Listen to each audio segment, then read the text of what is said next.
नमस्कार दोस्तों, स्वागत है आपका हमारे चैनल कथा प्रदेश में। आज की कहानी है कल्याणी, जो कि सुभद्रा कुमारी चौहान के द्वारा लिखी गई है। तो चलिए शुरू करते हैं आज की कहानी। विवाह के बाद नववधू को लेकर जब बैरिस्टर राधा रमन घर लौट रहे थे, तब रास्ते में ही एक रेल दुर्घटना हो गई। कई बाराती घायल हो गए, दो का तो घटना स्थल पर ही अंत हो गया। मरने वाला एक 9 का विद्यार्थी था और दूसरे थे स्वयं बैरिस्टर राधा रमन। मृत्यु के कुछ क्षण पहले एकाएक राधा रमन ने आंखें खोलकर चारों तरफ देखा। पास ही बैठे हुए अपने मित्र जय कृष्ण से कहा, कल्याणी को तुम्हें सौंपता हूँ, चाहे तो इसका विवाह भी कर देना, इसे कोई कष्ट न होने पाए। अधिक वह कुछ न बोल सके और उनका प्राणांत हो गया। घायल बारातियों के साथ नववधू कल्याणी को लेकर जय कृष्ण घर आए। 2 दिन पहले कल्याणी के सौभाग्य पर बहुतों को ईर्ष्या हुई थी। आज घर घर में उसके दुर्भाग्य की चर्चा थी। उसका मुंह देखना तो दूर, सौभाग्यवती स्त्रियां उसकी छाया से भी डरती थीं। वे सोचती यह स्त्री कितनी अभागी है कि इसके परिवार में तो कोई था ही नहीं, विवाह का कंगन भी न छूट पाया था और वैधव्य मुंह बाय निगल जाने को खड़ा हो गया। वरना क्या उसी दिन उसी ट्रेन में रेल दुर्घटना होनी थी? कुछ भी हो, घर घर बड़ी बूढ़ी स्त्रियों में यही चर्चा थी कि यह अपने सत्यानाशी पैरों से जिस घर जाएगी उसी घर में कोई दिया जलाने वाला न रह जाएगा। धीरे धीरे यह बात जय कृष्ण की पत्नी मानती ने भी सुनी। पति और संतान के लिए हिंदू नारी क्या नहीं कर लेती।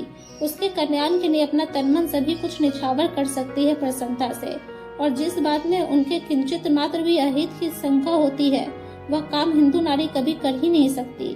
मानती का जी अंदर ही अंदर घबरा उठा। वह क्या करे?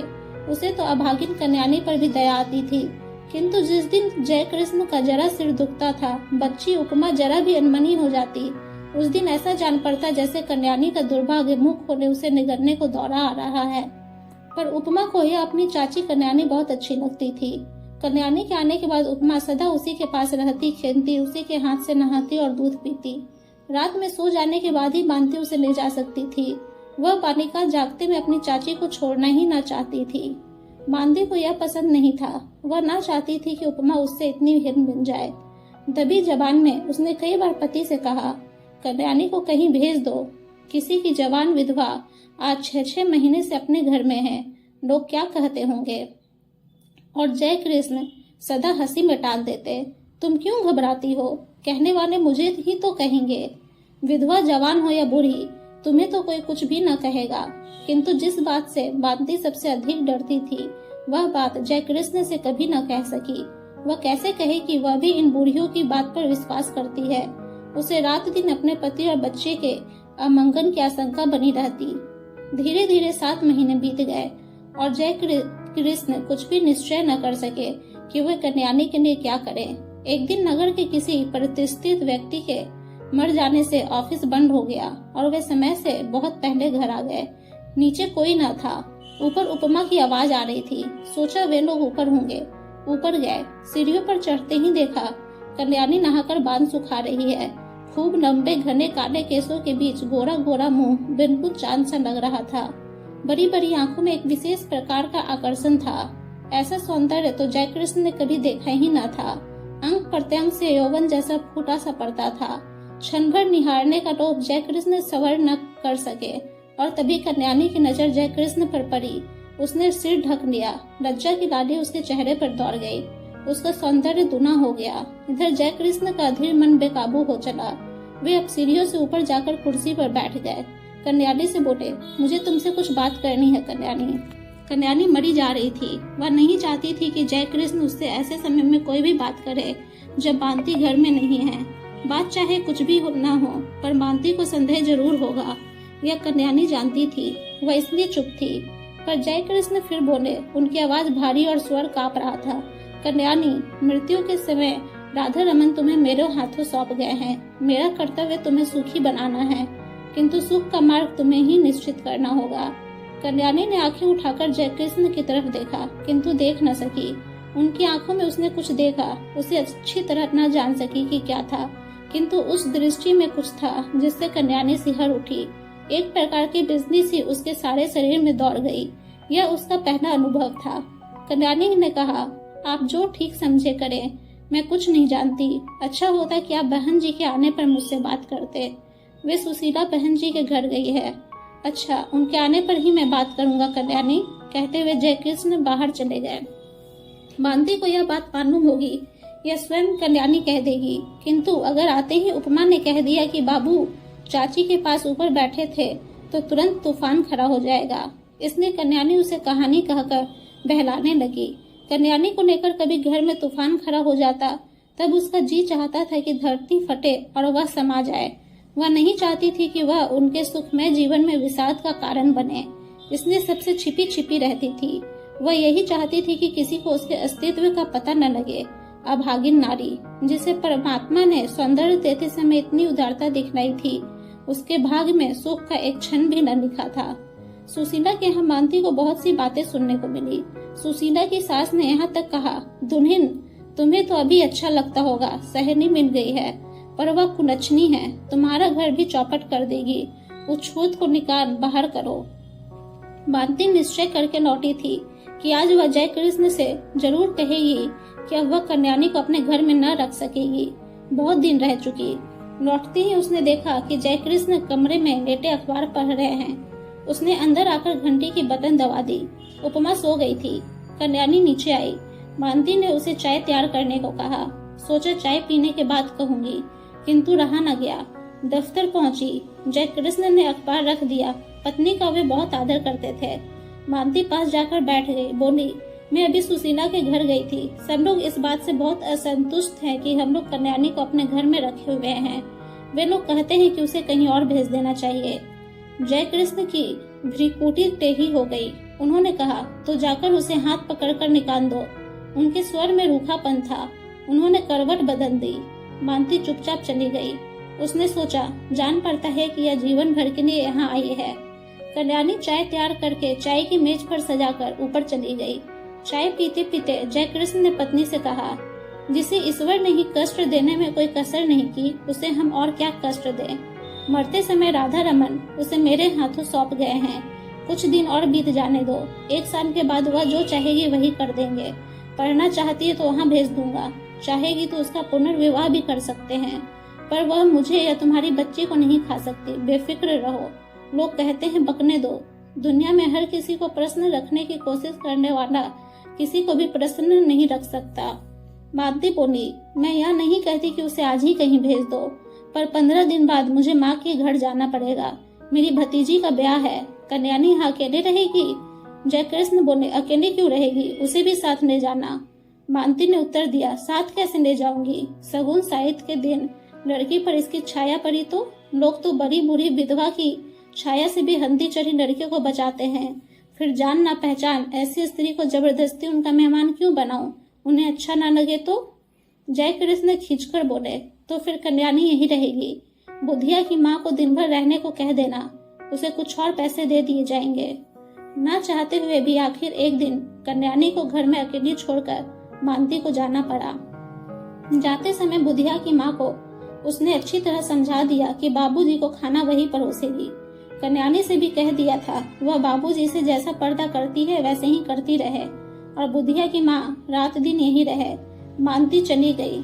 अब जयकृष्ण प्रायः देर से जाते और जल्दी लौट आते। कभी कभी वे दफ्तर जाते ही नहीं। यह ध्यान देकर कल्याणी ने देखी। बुधिया की माँ जो चौकीदारी पर नियुक्त थी वह कुछ समझ न सकी। पहले ही दिन खाना परोसने गई थी। जयकृष्ण की एक डांट लगाते ही लौटकर बोली, बहू तुम ही परोसो, मुझसे न बनेगा, बाबूजी खुशात हैं। कल्याणी को खाना परोसकर खिलाना ही पड़ा। यही तो जयकृष्ण चाहते थे। खाना खाते खाते जयकृष्ण बोले, कल्याणी तुमने अपने भविष्य के विषय में क्या निश्चित किया है, कुछ कहोगी? कल्याणी संकोच के साथ बोली, मैं क्या निश्चय करने लायक हूँ? मुझे दुनिया का अनुभव भी क्या है। गांव में विधवा मौसी के साथ रहती थी। एक दिन वही सुना कि मेरा विवाह होने वाला है। किससे होने वाला है नहीं जानती थी। फिर आप लोग बहाने आए और जो कुछ हुआ सब आपके सामने है।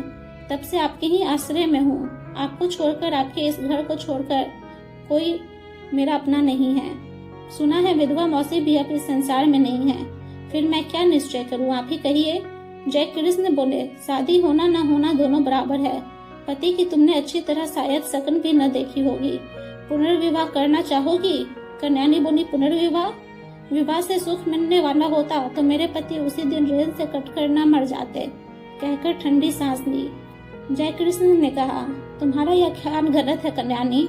जो कुछ होना होता है होकर ही रहता है, इसमें न तुम्हारा दोष है न तुम्हारे भाग्य का।